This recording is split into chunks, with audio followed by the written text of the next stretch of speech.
फकीर को, भिखारी को थैली मिली, उसमें इतना पैसा था कि 17 नस्ल बैठ करके खा सकती थी, भीख मांगने की जरूरत नहीं थी उसको, इतना पैसा था। भिखारी है, भीख मांग रहा है, रोड पर खड़ा, दिल्ली की जामे मस्जिद के सामने खड़ा होकर के भीख मांग रहा है। उसको थैली मिली, उसमें इतना पैसा था कि वो करोड़पति अरबपति उसी दौर में बन जाता, लेकिन वो थैली लेकर के उसको जोग रहा है, मालिक का इंतजार कर रहा है, मालिक को ढूंढ रहा है। जैसे ही मालिक पर नजर पड़ी वो थैली वापस कर दिया। अब मालिक ने जो थैली को देखा, गिन करके पैसा देखा तो पैसा अमानत। अब वो कभी थैली को देखता है, कभी फकीर को देखता है, कभी थैली को देखता है, कभी फकीर को देखता है। वो समझ में नहीं आ रहा है ये दीवाना है या मैं दीवाना हूं, या मैं ख्वाब देख रहा हूं, या रियल में हकीकत में यही वाकया है। बहुत देर के बाद उसने हैरत से पूछा, अरे बेवकूफ कहां से आए हो? रांची से आए हो? एक तो हाफ पागल हम हैं कि 12 बज जाने के बाद बैठे, एक फुल पागल आप हो गए पेशाब पखाना रोक करके बैठे। तो उसने पूछा हैरत से, अरे अल्लाह का बंदा, तुम भीख मांगते हो, एक एक पैसे के मोहताज हो, बैग में थैली में इतना पैसा था कि इसको रख लेते तो 17 नस्ल तुम्हारी तर जाती, तुमने वापस क्यों कर दिया? उसका जवाब सुनिए। ऐसी मोहब्बत अल्लाह नबी की हम सबको अता फरमाए।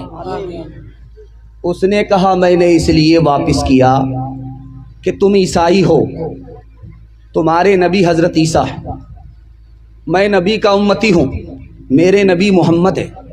अगर मैं थैली वापस नहीं करता तो तुम भी खुदा के सामने पहुंचते, मैं भी खुदा के सामने पहुंचता। तुम मेरे खिलाफ मुकदमा करते, मेरे नबी भी वहां मौजूद होते, तुम्हारे नबी भी मौजूद होते। तुम्हारे नबी का तो सर ऊंचा हो जाता, मेरे नबी का सर झुक जाता। मैं अपने नबी के सर को उठाना तो देख सकता हूं, झुकाना नहीं चाहता। दूसरी मिसाल आपके सामने लेकर के आ रहा हूं, बहुत ध्यान से सुनिएगा। घर का सारा माल चोरी हो गया और आदमी ने माफ कर दिया चोर को। लोगों ने कहा कि इसका तो हाथ काटना चाहिए, इसको तो जेल में डालना चाहिए, इसको तो फांसी पर चढ़ाना चाहिए, जिंदगी भर का कमाया हुआ पैसा इसने लूट लिया। लेकिन घर के मालिक ने माफ कर दिया। अब उससे पूछा, रे अल्लाह का बंदा, माफ क्यों कर दिया?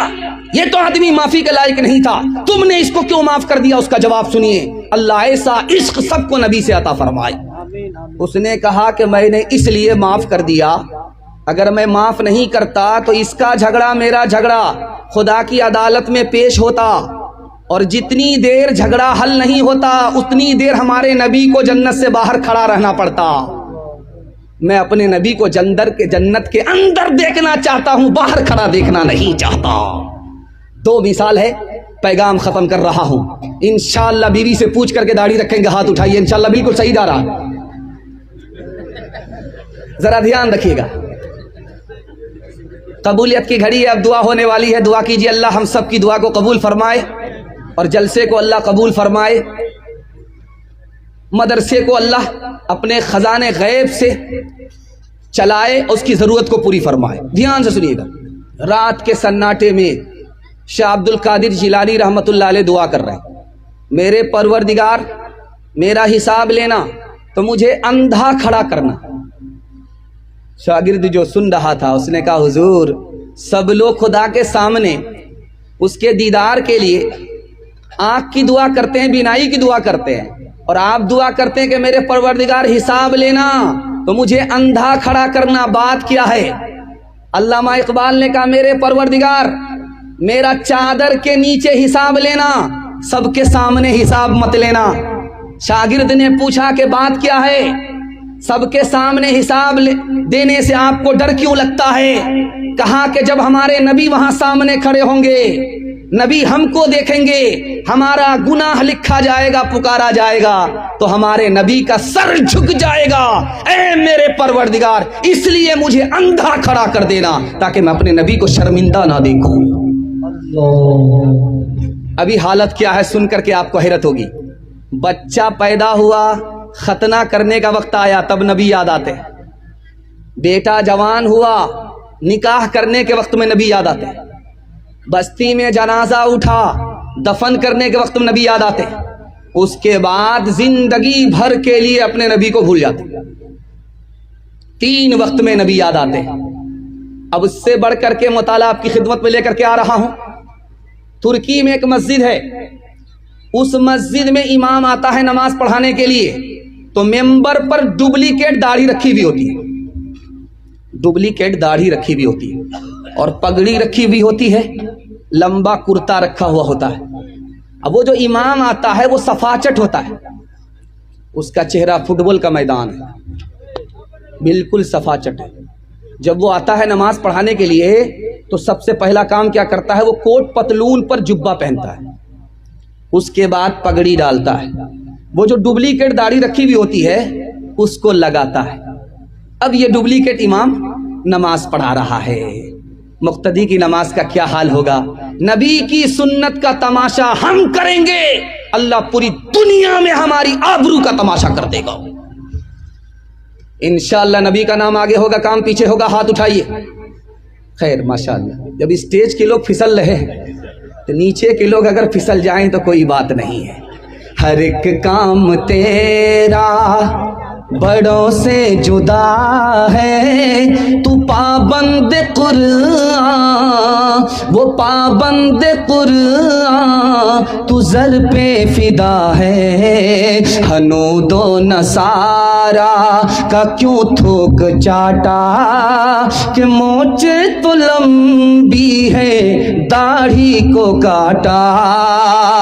محمد نے محشر میں جو پوچھ ڈالا, بتائب سنت میں کیا تو نے پایا, بتائب سنت میں کیا تو نے پایا. تماشائی مت بن, خبردار ہو جا, ابھی وقت فرصت ہے, بیدار ہو جا.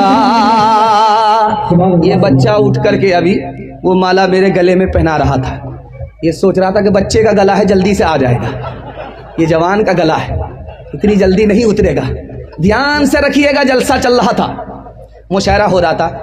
ایک کنکٹا شاعر شعر پڑھنے کے لیے اسٹیج پہ آیا, اس نے ایک مصرع پڑھا, محفل میلاد میں سب آ رہے ہیں پھول پھول, آ رہے ہیں پھول پھول. ادھر سے پیسہ, ادھر سے پیسہ, ادھر سے پیسہ, ادھر سے پیسہ. مصرے پر دھیان نہیں گیا, پیسے پر دھیان گیا. ایک ہی مصرع پڑھا, دوسرا مصرع جوڑ نہیں رہا. سنتے سنتے برمترا کے لوگ جب پک گئے, تھک گئے, مقدمہ ہار کر کے بیٹھ گئے, ایک آدمی کھسیا کر کے کھڑا ہوا, شاعر صاحب ایک ہی مصرع پڑھیے گا, جوڑا بھی لگائیے گا. اس نے سوچا کہ کہاں سے یہ کباب میں ہڈی بن گیا. نظامت تو معروف راہی کی تھی, یہ تنویر ذکی کہاں سے کباب میں ہڈی بنا, ان کو تو دعوت بھی نہیں تھی. لیکن خیر داماد ہے, بغیر دعوت کے بھی پہنچ جاتا ہے. دھیان سے رکھیے گا, بڑی تیزی کے ساتھ نکل جائے گا. ایک ہی مصرع پڑھ رہا ہے, دوسرا مصرع پڑھ نہیں رہا ہے. ایک ہی مصرع بار بار پڑھا تو اس نے کھسیا کر کے کہہ دیا کہ میں تو اپنا مصرع بھول گیا ہوں, آپ ہی آ کر کے جوڑا لگا دیجیے. یہ سمجھ رہا تھا کہ وہ شاعر نہیں ہوگا, وہ تو شاعر کا باپ تھا. وہ سیدھے بیچ پنڈال سے نکل کر کے اسٹیج پر آ گیا. اس نے کہا شاعر صاحب آپ ماں کے پیٹ سے کنکٹا پیدا ہوئے, آپ کو غصہ بہت آتا ہے, میں آپ کے مصرے کا جوڑا اسی شرط پر لگاؤں گا کہ آپ برا نہیں مانیں گے. اب یہ مرتا کیا نہیں کرتا. اس نے کہا نہیں برا نہیں مانوں گا, آپ جوڑا لگائیے. آپ مصرع پڑھیے, میں جوڑا لگاتا ہوں. محفل میلاد میں سب آ رہے ہیں پھول پھول. اب اس نے آ کر کے جوڑا لگایا. کان کاٹے ہیں خدا نے, ناک کاٹیں گے رسول, ناک کاٹیں گے رسول. کان کاٹے ہیں خدا نے, ناک کاٹیں گے رسول, ناک کاٹیں گے رسول. انشاءاللہ اپنے خدا کو رمضان میں, قرآن کو جنازے پر, اور اپنے نبی کو ربیع الاول میں یاد رکھیں گے. ہاتھ اٹھائیے, یہ دیکھیے ناک کٹانے والے.